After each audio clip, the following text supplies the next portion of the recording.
Welcome to the Rainmaker Multiplier on Demand, a podcast for leading financial professionals, or rainmakers, and their teams that offer support for securing a successful future. From marketing help to staffing structure, listen and subscribe for actionable insights from advisors and skilled professionals alike. Hello, and welcome to another episode of the Rainmaker Multiplier on Demand. I am your host today, Matt Seitz, CMO here at C2P. Today's topic, mentorship and tapping into thought leadership. This is actually part 2 of our discussion. If you haven't checked out part 1 before, please go check it out on whatever your favorite podcasting platform on, or head over to the C2P website to check out part 1 with Peter and Corey from our C2P community. But today, kind of the follow-up from that, in this episode, we have a returning guest, Art Snarzyk, President and Chief Turnover Terminator at Interview Advisors. Thanks for joining us again, Art. Always a pleasure, Matt. Thank you. I'm looking forward to discussion, and I know part 1 of this was really part of our coffee break series, and you and I were both guests on there, and so we saw that interview and dialogue between Peter and Corey from the C2P community in that part 1, where Corey's working for Peter, but they really have that great mentor-mentee relationship. And would love to hear your side of things being a behavioral analyst. And from that lens, why is it beneficial for advisors to be seeking out a mentor-mentee relationship? I think it's beneficial for everyone. I'm a consultant, of course, so I'm going to promote consulting. But even as a consultant, I have consultants. I believe in it. And I think we need people to guide us. I think that we need outside mirrors to reflect back to us things that we're not seeing clearly in our own mirror. And to push us into different ways of doing things. I might be comfortable and always want to do things this way, but outsiders can make you think about things differently, or try something, or hold you accountable a little bit differently. And your spouse will do that for you, but you usually do it when you actually exchange some cash for it, right? Always having a mentor is good. I prescribe that I think that we don't need them forever. There are some consultants, mentors that we want for a time. We're going through a season of, I need to increase sales or do better at networking. But then I become okay with that. And I still like that mentor, and I might keep them in my back pocket, but it's time to move on and find what is my new business or personal challenge to get a mentor to help me with. So I think there's benefit to having a long-term coach, consultant, mentor, so you have a nice baseline, but there's also a real important need to change that up every once in a while to get a fresh perspective, maybe to hear what your typical consultant is always telling you, just in a new voice or from a different angle, so that you can hear it and get it. And I know you and I were chatting beforehand. We both have 8th graders, and we know about hearing something from a different voice. I know it doesn't matter how many times I'm saying something to her, hearing from another coach or a teacher or something like that, it goes the same way. I'm sure the same is for you. It's the truth. And when they hear it from their friends, they'll buy it, right? But when they hear it from their parent or somebody close, they question it. So I think that's why you get an outsider, somebody who's a little removed, but someone, I think it's important, you have to trust them. Maybe not first call, but build that trust so you can. And we know that, going back to part 1 real quick, we know that Peter and Corey had that with you. I know they talked quite a bit about their relationship with you and working with you during their mentor-mentee relationship and the assessments. Do you mind sharing real quick from your perspective, working with them, what it was like in helping with their arrangement of mentor-mentee and understanding each other's kind of strengths and opportunities? If you want to know what it's like to work with Peter Lynch, if you don't know Peter Lynch, it was probably fun and exciting and really optimistic. I'll second that one. Yeah, it was. Great guy. And I think the biggest takeaway for them is Pete is a special kind of advisor. He doesn't necessarily fit our hunter or a farmer. He's a hybrid in there, and a fun-loving guy. But he and Corey really fit well together, because Corey is a mild guy who really wanted that kind of experience. Those two were a great match for each other. So really, as we're talking about finding a mentor, is how do you find one that's a good fit for you? And they happen to be a good fit for each other. Corey can tolerate Pete, and Pete's good at what he does and upbeat. And they really are good for each other. So finding a mentor who's a good fit for you is helpful. In hiring and in lots of things, I always think about the who and the do. We hire people based on what we think they can do in our company, and then we end up firing them based on who they are. It's, oh, you have all that garbage, or those personality traits don't fit here, or you're not our culture. I know you can do the job. They have both the who and the do, the right people doing the right thing. So when you find a mentor, make sure that they are competent and capable of coaching you through that do stuff you need done, and make sure they're the kind of person you want. If you want some religious bent to it, then get one of those. If you want those grind gurus, get one of those. If you want somebody who's going to be like, hey, I'm going to softly nudge you every couple of weeks, then get one of those. Yeah, they definitely found the right fit in their dynamic duo there. As we can assume from your title, you focus on employee relations with your company, being the turnover terminator, as we covered in our last podcast together. How can mentorship help in keeping advisors feeling engaged in that process? In the process of mentorship itself, I think the biggest thing is just measurable growth. So set some goals up front. Really understand, what are your goals? Is it AUM, or is it like, I want to feel better about how business is going, or I need to work better with the people around me? So whatever those goals are, make sure you set those. And then that way you have a target and you can know if you're making some progress there. I think the best way to make sure you're on the right track, or if it's time to maybe find a different mentor or take a break for a little bit and really implement those things that you just learned. You and I were talking a little bit beforehand as we were prepping too. For advisors feeling engaged, there are a lot of advisors out there, even within our community here at C2P, that can sometimes feel like they're on an island if it's just them in their practice, or maybe a couple of their support team that maybe they feel don't understand who they are, where they're coming from. And I can feel like that would be an opportunity, working with you and finding the right mentor-mentee relationship can help as just a sounding board in terms of that engagement. That's exactly it. Just that outside perspective again, right? I don't think that we can think through our problems. Maybe Jason Smith, I don't know. But I think even Jason, we need to talk out our problems, or how about talk out our ideas, to hash them out. I think our speaking allows us to hear whether that idea is great, or if I need to tweak it for the next iteration of that idea. But that only comes from talking to you, Matt. If I just sit here and think about what this podcast will be, it doesn't solve anything. But talking with you, I get to, are my ideas valid? Do I get feedback on those things? And it's really important to talk out things. If you find yourself sitting there, like, really crunching and trying to figure out your problems, and you're alone doing it, you're going to struggle and have a hard time. So get somebody else on board with you.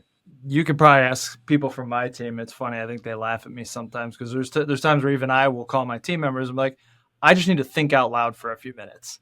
Because you're right. There's something about, and I've learned this. I wish I could remember the book that I read that was like, just writing something down and getting that out of your head and on paper helps so much. I do think there's something to what you said. Sometimes just saying it to someone else helps you sort things out, and sometimes getting that immediate feedback from them, good or bad. That's it. And I think they're very similar. It's out of your head. It's either in voice or it's on paper. But it's when you write that thing down, you'll understand more clearly. You'll have to define it better for that audience. And maybe that audience is a piece of paper. Maybe it's Matt. But wait a minute, I don't like that. I'm going to change this word. I don't want that for my business. I want it to look a little bit differently than what I thought. But it's through that, like, defining, testing, getting feedback, maybe hearing yourself say something dumb and doing it that way. Why would I do that? So, but getting it out there. Jason even told me a few years ago how he had gotten into journaling and recommending, and I was like, I'll give it a try, and I've gotten into it, and man, it makes a world of a difference just getting it out there on paper, and personal, professional, spiritual thoughts, getting those down really helps sort things out. It does. It does. So I guess next question, just beyond that. So based on your experience through the years, what factors have you observed that make for a successful mentor-mentee relationship? What leads to that? What leads to that Peter and Corey dynamic duo? What factors play into that? Yeah, as the turnover terminator, right? A lot of focus is on hiring and getting the right person. So I think that's really critical at first, is let's make sure it's a good match, and we're not going to have like interpersonal conflicts first. It's that who thing that I was talking about, and they have a great match. And then it's the do thing. Are they competent and capable? Are they a good trainer? That kind of stuff. And sometimes when you use assessments, you can see where those gaps are and see, is this person going to relate to that other person? Will that person pick up? Will they translate it well for the other person? Because if you want to be on the leaderboards every month, then you're going to need a certain style of person. And that person wants a certain kind of, we're going to crush it coach. Pete and Corey don't care about crushing competition. They want a great firm that feels good, that really serves their people. And leaderboards, I'm sure it matters to them. They want on there. But they're not leaderboard chasers, and they're not going to beat themselves up if they don't get there. So they need a coach that's going to coach them on the things that they want. How do we build better relationships in the community? How do we write better content for our target market, or whatever their challenges are? So it really depends on who you are and what you need. But it goes back, when you're finding that coach, to the who and the do, right? Who are they, and can they do what I want them to do for me? Yeah. Do you find, and maybe this depends on each relationship, is it better to match up based on personality or skill set, or a little bit of both? I think it's both. You could be super qualified in everything you do, Matt, but just rub me the wrong way, and I won't listen to some of the things. But finding somebody who says it the way I like it is going to make me just travel more ground in whatever issue I'm working on. Or how about this? I think that self-awareness, which usually comes through like cool self-reflection or assessments, helps you understand what kind of coach do I really need for me? Or if I do choose a grind guru, I don't prefer one of those. I don't want to wake up at 4 and hit the gym and do all these things. And if I don't, then I'm going to beat myself. I don't want that guy for me, but they're important. Maybe I need that guy, but they need to understand that I'm a little bit different, and they need to bring me into like light grind first and then grind. So that real understanding of each other is super helpful up front. Do you think, and again, this might be depending on the firm, on the situation, is it better to formalize that of like a mentor-mentee relationship, or do you think that there can be the informal ones where the mentee has found someone in their firm or maybe outside that they're close to that they look at as a mentor, but maybe it's not formal of, hey, will you be my mentor? Or do you think that's situational? I think there's options, right? You get to choose how you want to go about it for your firm. You could hire a coach where you're going to talk to them once a week and just check in. You could use things like our cool Mentor Connect, where I have a couple calls already built into my membership, and I get to reach out to any variety of people. You might do a hybrid of both. I always have my grounded coach that I'm always talking to, and I want to talk to Greg Hammer this month about really the things that Greg helps with. Jumping coach to coach all the time I've seen that happen. And I say try to stick with somebody. If you make that commitment, to stick with that commitment for a couple months, possibly, depending on what you're trying to solve. But just to get over some humps, to build some trust, to see if you can get some momentum. You may not get results right away, but they're coming, unless it's dastardly. Yeah. Stick with it for just a bit. But I like this mantra for my own life. I say yes until it's time to say no. And that's what you should do with your consultants too. Give them a good shot. And there's different ways to do it, I think, is what we were talking about. So get a long-term one, or short-term injections of how do I improve this skill or this competency. And also be clear about what you want out of it. If you're going to put some money down, or even just free, Pete and Corey are going to talk to each other every day. What are we talking about? What are we really trying to grow? So I think it's really key. And in some of my assessments, it builds like skills. We see a skill development, whether that's time management or interpersonal stuff or conceptual thinking. And you can see, where does that person need some development in order to be really good at what they do, and have that conversation so that your new advisor doesn't just go off and find a advisor coach. They might need some special skills first, like how do I build empathy, understand others, communicate well in order to bring business in. And so get defined. Are we building a people skill or a hard skill, or just annuity background information type of skills? So what is it? And then who is it? Who's the right person? No, thank you for bringing that. I think that's a great point of having the expectation set on both sides, because it has to be valuable from from both sides of this. And for anyone that's listening or watching our C2P community, Art's going to be too humble to say this himself, but he is on our mentor platform. So if you're not taking advantage of those calls every month, go ahead, look Art up on the platform there and make sure that you're booking your calls to talk through some of these things or even some of the specialties that we've talked about in other podcasts. I think it's an excellent benefit, whether you use me for your Mentor Connect calls or one of the others out there. There's value out there and you get a couple calls a month. If you're not using those, then you're leaving stuff on the table. You're going to have people issues every month, whether that's your spouse or your employee or that one client. I just couldn't get through to them. If you talk to me once a month, there's going to be a people issue. If you talk to Greg Hammer, you're going to learn about something else. There's some great people out there that can really help. Use it. We also talk at C2P in our career path program, if you're familiar with it. And there's other ones out there. The Ensemble Practice, I know, has their version of it and ours. And those kind of go through the advisor career path from client service associate at the bottom up through a partner, a practicing partner at the top there. But those are like the professional rungs of the ladder. And I think woven within that is what we're talking about today, of having that mentor that maybe is at another step that you're aspiring to that can help in that. And that's another thing we talk a lot about over at JL Smith, is to understand the difference between your manager, a trainer, and a mentor.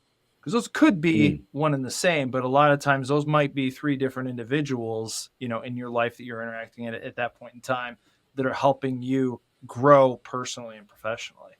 Very good differentiation, right? And they could be the same, like you said. Real good. So we covered the positive side, which is good. We got to start there. But we do know sometimes it doesn't work out with these. And I think probably a lot of times because the expectation wasn't set. Just like you said, they didn't have clear set expectations at the front. What are some of the things an advisor might need to work on to keep their mentor-mentee relationship afloat? And does there ever come a point in time where you believe it does make sense to just call it and maybe go a different direction with both to find someone new on either side? Yeah. And that doesn't mean call it like, hey, let's go find different firms to work at. at. Yeah. Sometimes it could just be like you said, it just isn't a fit in terms of what they're looking for at that point in their career or life.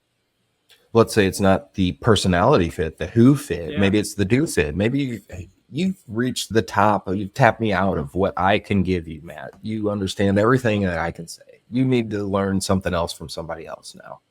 And really, I think that sometimes, even if you've hit like close to the top of mind, if you go to somebody else and who does something similar, but like I said, they will give you more insights and a new way of thinking about both topics together. And how do I integrate both of those new things that I'm developing into myself? One thing can make you think of and develop more of the other thing.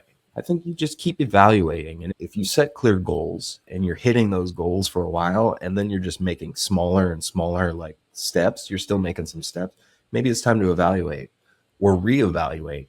Hey, we needed you to build those empathy, understanding others, and networking skills up front, but you got that now. Let's reevaluate. What's the next thing you need mentorship on? Yeah.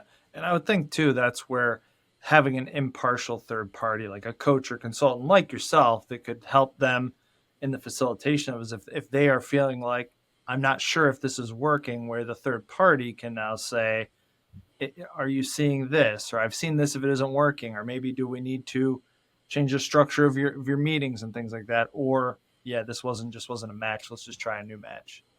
Yeah. Yeah. And another thing that I just thought on this topic is that those other coaches and consultants have a Rolodex in their back pocket of other resources. If you call a behavioral analyst, guess what? I know who handles like emotional issues and trauma issues and management issues or hiring issues or DEI issues. So I know some people that are not in your head.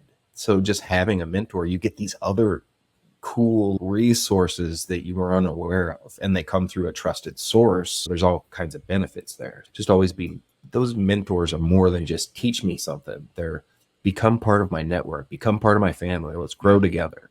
Right. Yeah. So we already know from hearing the part one of this with our advisors and the coffee break, and hopefully a lot are listening or tuning in today on this, So if there are firms out there that want to facilitate a program to help connect with new and experienced advisors, where should they start? Is there somewhere you can direct them, or assessments they should be taking internally at their firms? Where would you direct these advisors? First, identify what you need solved, right? What's your biggest goal or challenge, right? Go there. And then what are 2 or 3 things that are in the way of that goal or challenge? Now, I'm being basic here, and it can change for different people, but identify it, and then identify what 2 or 3 things are in the way, and then go find who says that they can solve that problem for you. Then we're talking competencies here. I need competencies. I need this result. These things are in the way. I need competency to get over that. Go find some people that say they have that competency, and then test them really quickly to see what their methodology is, what their value system is. Do they share the same thing that I share, so that I'll listen to them and I feel like I can get it. You might also want to see what their program, if it's a formal program, if that fits for you, if you're going to be committed to it, if you're going to have time for it, if this is the right season for you to do it, so that you get your bang for your buck. And so if those advisors that are doing that, obviously if they're going to that external network and working with someone like yourself, but if they wanted to implement something like this internally, they have a handful of advisors there, what would the next steps be? Obviously they could be reaching out to you directly, and we'll make sure we have all your contact information in here. But in terms of meeting structure or assessments that they're taking, like what would that process look like to get started with a mentor program? Yeah, I suspect that most people are having people problems when they call me. Mm-hmm. And so it's either I need to hire better people, or I'm losing people, or I don't know how to manage these folks, or Mary at the front desk, she does a good job, but she drives me crazy. Those kinds of things. They usually call me with people problems, and then I would say, here are some of the solutions that I have, and here's what those solutions would look like, and your commitment to those, right? Because I want you as committed as I am, so that you grow. Right. I don't want bad things to happen, because then you'll go tell Matt that I'm no good, and I don't want that. It really comes down to understanding what you need, finding the right person, then testing them. Is Art the right guy for me, or should I talk to Art and just get a referral to somebody who does what Art does but doesn't act the way Art does? Internally, if they wanted to mentor each other, I would run assessments, first of all, just to make sure that these 2 people understand their unique differences, the nuances in themselves. So I'm a little faster paced than them, and they're not picking it up quick enough. Well, they like to learn and integrate a little bit more slowly and test. And so just understanding each other in that way is really important. How do I get this information through? But then it really comes back to, what did we identify was the top thing? And what are the things that we're working on? And maybe set some timelines we'd really to hit objection 1 or challenge 1. Can we do that by September 13th? And can we do the second one by the second quarter, or whatever that looks like for you? But set some timelines so that you don't judge too quickly that it's not working, or jump out before it starts to integrate. And also allows you to stay focused and get to celebrate too. Yes, we're doing it. We did the thing we said we were going to do, and It's measurable. We can do that thing that we were hoping for. This has been extremely helpful, Art. I guess before we wrap, any parting thoughts, tips, words of wisdom for yourself that you want to share with our audience? Wisdom. You'll need a different guest for that one. I think a Teamworks program is something that I don't offer loudly enough, but having assessments on every member of your team and going through a 2 or 3 meeting process to understand each other is something that I offer.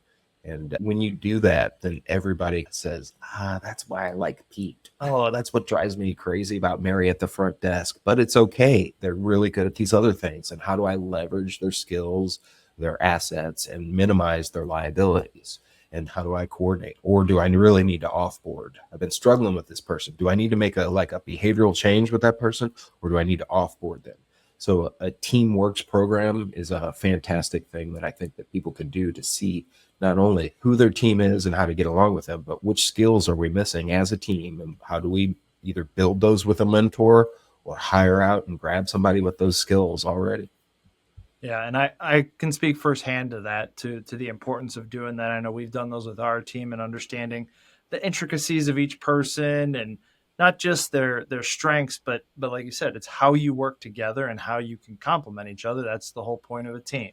Everyone doesn't have to do everything. So yeah, thank you. And again, for anyone tuning in, please reach out to Art directly. His information is included with the notes of this week's podcast, this episode. Art, thank you very much for joining us again today and sharing all of that wisdom. Thank you, Matt. Always a pleasure. It really is. Thank you so much. All right. Thank you, everybody, for joining us for another Rainmaker Multiplier on Demand. Have a great day. Thanks for tuning in. This podcast was brought to you by C2P, an organization whose purpose is to educate, train, grow, and support holistic financial advisors so families can achieve true prosperity. Never miss an episode by subscribing now to discover new resources and strategies. Visit c2penterprises.com to learn how we can help scale and secure your business. At the time of delivery and any subsequent publishing, information was deemed reliable, but is subject to change by the time of listening or viewing.